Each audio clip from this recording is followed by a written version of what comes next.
Ghost loads.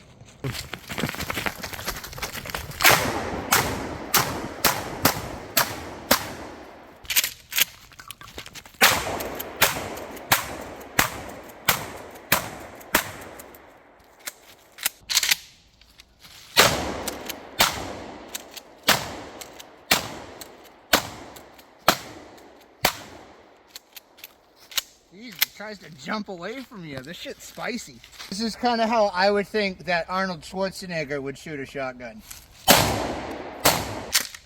I'm gonna shoot this bitch one-handed. Oh, I hate it. There's somebody in the house.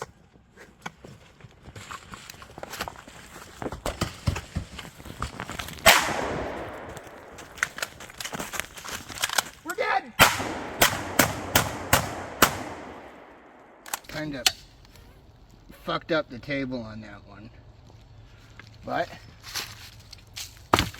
good as new. All right, funny business out of the way. There are many reasons why a 12 gauge is applicable in home defense. It's much less likely to overpenetrate in comparison to a 5.56 or something such as a 9mm, but the probability is still there. So you're not necessarily getting rid of the fact of overpenetration, you're just minimizing it to the point where you might not kill your neighbors, but that chance is always still there. So with concern, obviously picking your home defense weapon. Defensive buckshot loads deliver about 1,500 foot-pounds of energy, so that's plenty to knock a target on its tail end. And with picking a 12 gauge for home defense, you want as much stopping power with the least amount of penetration as you could possibly have. At about 20 feet, double-aught buck is putting a spread on target about the size of your fist. That's plenty. You don't really need any more than that. And typically in a home defense situation, you're only going to fire 1 to 2 shells before that person hightails it out of the house. So that's another reason why I would pick a 12 gauge, because this bullshit right here, as soon as they come to my house and I hear that, they're going to leave. They might not have heard it, but once you fire your 12 gauge, they're going to hear it, and they're probably going to run out of your house. So you're not going to really need anything more than maybe a tube.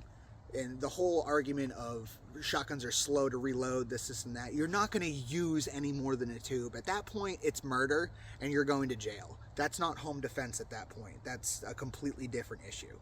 So the hole from double-aught buck is only slightly smaller than the hole of a 9mm.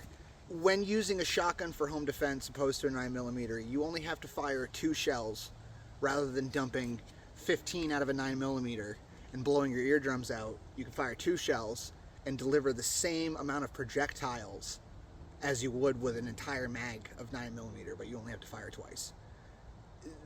Shotguns benefit from being able to deliver a large payload with only a single delivery. I guess if that makes sense. Did that make sense? Okay. But that doesn't negate the fact that shotguns are still loud regardless if you're shooting only 2 rounds of 12 gauge or 15 rounds of 9mm. It's still not going to be fun in your ears unless you're shooting something that's suppressed. Even the concussive blast from that's not going to be fun. But either way, you're still going to have some stress on your ears, but I digress. New shooters with handguns, they anticipate, so they'll go to fire and they'll anticipate the recoil, so they'll tend to shoot a little low, which that can potentially put them off target. They can flinch left or right, but with a shotgun, there's little to no learning curve to it. It's a point and shoot situation. Unless somebody is recoil sensitive, that is going to be your best bet for stopping that threat, opposed to having to go out. And with handguns, that's something that you want to train with at least once a week. That is a diminishing skill. But with shotguns, again, it's just point and shoot. There's really no curve to it. So if you live in like a small apartment or something like that, there's many options, whereas this is an 18.5-inch barrel, this is an 18.5-inch barrel. But if you go with a Mossberg Shockwave or a Remington 870 Tac Shorty, whatever the hell they're called, those I think are 14 inches, so there's a lot more maneuverability. But when you have a shorter barrel on a shotgun, you're going to have more recoil, there's less metal, less weight, and depending on the loads that you use, where if you're using defensive buckshot loads, you're probably going to feel that. So if you're one of those recoil sensitive people, you might be better off with going something that has a folding stock that you can go with, or just a fixed stock that you don't have to worry about your wrists. Because again, being recoil sensitive, it's gonna suck. Pump actions are one of the most dependable and reliable platforms that you can put your life on. When picking a shotgun, do not cheap out. It all is dependent on brand. There's so many bullshit bottom of the barrel guns out there. Go with something like Mossberg, Remington, Stoeger, stuff like that. Budget friendly brands that won't break your wallet, but it's also not gonna potentially get you killed. I like beating the hell out of Turkish shotguns. It's fun to me just to see what they're capable of, which isn't much. But in a home defense situation, you want something that's gonna go bang every time. And between a semi-auto and a pump action, I would pick a pump action if you have any sort of paranoia with wondering, is this going to go bang?